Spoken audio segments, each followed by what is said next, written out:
보시는 사진은 2008년 7월 미국의 부동산 대출 은행입니다. 당시 인디맥 은행의 부동산 대출이 부실하다라는 사실이 불거지면서 고객들이 더 늦기 전에 예금을 인출하기 위해 은행 앞에 줄을 선 모습입니다. 전형적인 뱅크런의 풍경이죠. 당시 책임자로 파견됐던 연방예금보험공사 직원의 당시 상황 진술은 이런데요. 모든 인디맥 은행 지점 앞에 긴 줄이 늘어섰습니다. 이 같은 행렬은 몇 주 동안 이어졌습니다. 그리고 몇 주에 걸쳐 인디맥에서 빠져나간 금액은 약 30억 달러에 이르렀습니다. 이는 우리 돈으로 환산하면 약 4조 원입니다. 그리고 15년의 시간이 흘렀는데요. 지금 화면에서 보시는 모습은 2023년 3월 9일 미국의 경제방송 CNBC가 실리콘밸리 은행의 모습을 전한 화면입니다. 어디에도 인출을 하러 늘어선 줄은 없습니다. 이 보도가 있은 바로 다음 날인 10일 아침 실리콘밸리 은행은 예금보험공사의 결정으로 문을 닫게 됩니다. 폐쇄가 결정된 10일 아침 실리콘밸리 지점의 모습을 담은 또 다른 사진인데요. 역시 예금을 찾고자 늘어선 풍경은 찾아보기 힘듭니다. 실리콘밸리 은행에 뱅크런이 없었던 걸까요? 그렇지는 않습니다. 실리콘밸리 은행은 위기론이 불거진 지 하루 만에 문을 닫았습니다. 그만큼 예금을 찾고자 하는 움직임, 즉 뱅크런이 오히려 극심했다라는 이야기인데요. 문을 닫기 전 마지막 하루 동안 실리콘밸리 은행에 들어온 출금 요청은 420억 달러,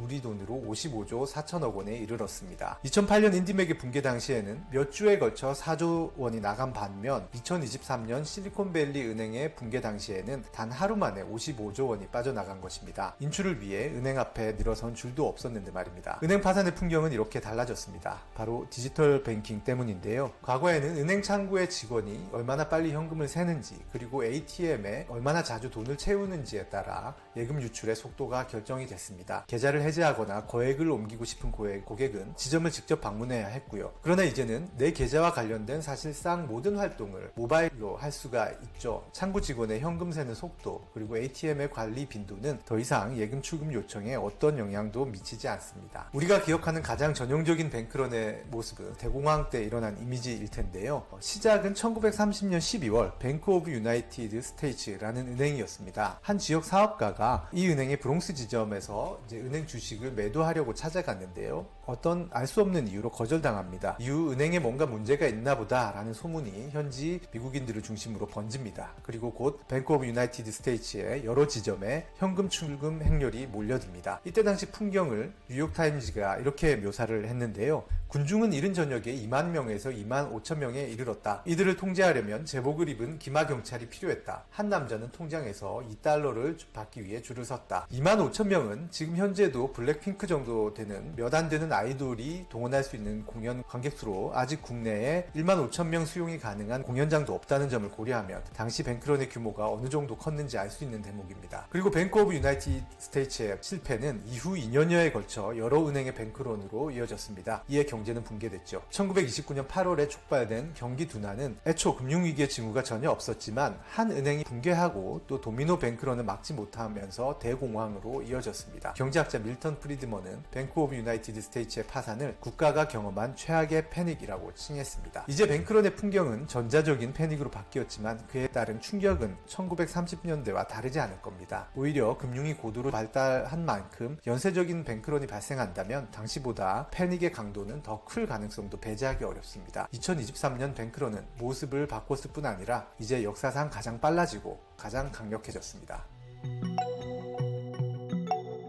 그렇다면 과연 이런 뱅크런이 발생했을 때 정부와 해당 은행은 고객들의 공포와 불안을 진정시킬 시간이 있을까요? 이것이 현재 지금 당국과 금융권의 가장 큰 고민입니다. 제이미 다이먼 회장은 최근 CNN과의 인터뷰에서 최근 11개 대형은행이 퍼스트 리퍼블릭에 300억 달러를 예금한 이유에 대해서 시간을 벌기 위해서라고 답했습니다. 상황 해결이 아니라 단지 뱅크런의 시간을 벌기 위해서 필요한 자금 규모가 300억 달러, 우리 돈으로 40조 원이라는 의미입니다. 그런데 우리가 여기서 놓치지 말아야 할 부분은 뱅크런이 시작된 이후 은행이 붕괴하기까지 걸리는 시간만 짧아진 게 아니라는 겁니다. 뱅크런이 시작되기까지, 그러니까 아무런 징후가 없다가 돈을 빼야만 한다라는 공포가 소비자들 사이에서 확산되는데 걸리는 시간도 급속도로 짧아졌다는 것이죠. 앞서 말씀드린 2008년 인디맥의 폐쇄 당시에는 미국의 예금보험공사 직원이 가장 두려워했던 것은 다음날 아침 신문에 은행 앞에 길게 늘어선 고객들의 사진이 실리는 것이었습니다. 언론의 보도로 인해서 은행의 부실 사실이 널리 알려지고 더 많은 뱅크런으로 이어지는 구조를 두려워했던 것이죠. 그런데 지금은 그 역할을 트위터 또는 틱톡 등 SNS가 대체하고 있습니다. 실리콘밸리 은행 사태 발발 직후 추가 붕괴가 있을 것이라는 공포는 실제로 SNS를 중심으로 확산됐습니다. 벤처 투자자 제이슨 캐레케니스의 트윗입니다. 70만 명 이상의 팔로워를 둔 그는 트위터에 당신은 지금 절대적으로 두려워해야 한다 라고 올렸습니다. 모든 글자를 대문자로 쓰면서 급박함을 강조했습니다. 캐레케니스의 유명세에 금융시장에 대한 우려가 겹치면서 공포에 가까운 이 트윗은 600만 명 이상이 봤습니다. 단 몇 시간 만에 일어난 일입니다. 캐레케니스 외에도 뱅크런이 확산될 것임을 경고하는 인플루언서는 적지 않았습니다. 그렇지만 실제 해당 은행이 부실한지, 예금 인출 여력이 실제로 부족한지 이런 것들은 중요하지 않았습니다. 공포심이 붙으면서 미국의 중소은행에서 2주간 빠져나간 자금은 716조 원에 이르렀습니다. 크레딧 스위스의 부실 확산 과정에서 트위터가 있었습니다. 지난해 10월 돌연 크레딧 스위스가 파산 직전이라는 루머가 트위터에서 돌았는데요. 당시 크레딧 스위스는 큰 손실을 봤다는 비판을 받고 있었지만 건전성은 충분한 상황이었습니다. 자기 자본 비율이 13% 정도로 국내 시중은행과 비슷한 수준이었는데요. 그러나 한번 부도설이 SNS 상에서 떠돌자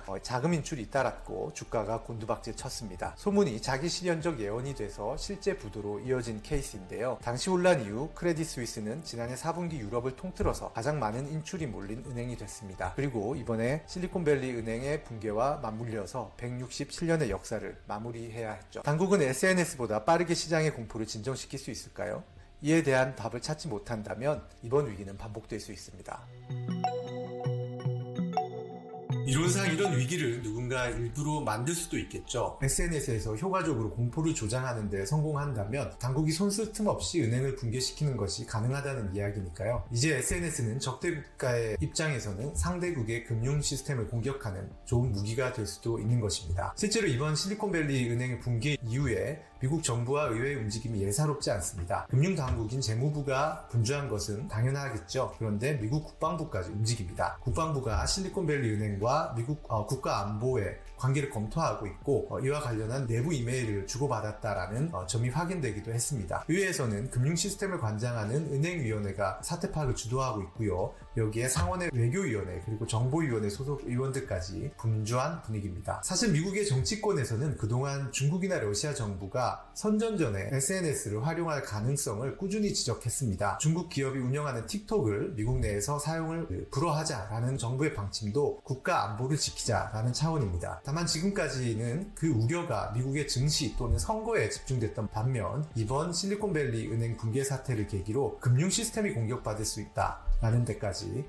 우려가 확산됐습니다. 미국 버지니아 주지사를 지낸 민주당 소속 버지니아 상원의원 팀 케이는 미국 와이어드지와의 인터뷰에서 위기가 다시 일어날까봐 걱정하는 것이 아니다. 누군가 위기를 만들까봐 걱정하는 것이다 라고 말했습니다. 그는 금융이나 은행 담당 위원회가 아니라 외교위원회 소속 의원입니다. 상원의 정보위원회도 주목하고 있는데요. 정보위원회 위원장 마크 워너는 실리콘밸리 뱅크 문제는 국가안보 문제라고 직접적으로 얘기를 했습니다. 의도적인 공격 가능성에 대비해야 한다는 주장인데요. 특히 그는 이 문제와 관련해서 딥페이크를 우려한다고 발언하기도 했습니다. 갑자기 웬 딥페이크일까요? 실제로 이런 일이 벌어지고 있기 때문입니다. 실리콘밸리 은행의 폐쇄가 결정된 지 3일 뒤에 틱톡에 든 정체불명의 음성 파일이 떠돌기 시작했습니다. 바이든 주재 회의 오디오 유출이라는 제목이 붙은 채였습니다. 이 음성 파일에서는 조 바이든 미국 대통령의 목소리로 붕괴가 시작됐다 또는 언론을 총동원하라, 10월에 마련한 지원 채널을 가동하라, 그리고 붕괴를 막을 수 없을지도 모른다와 같은 말을 합니다. 이 음성을 들으면 마치 대통령마저도 포기한 상황인 것 같은 분위기인데요. 그러나 결론적으로 이 파일은 AP통신의 전문가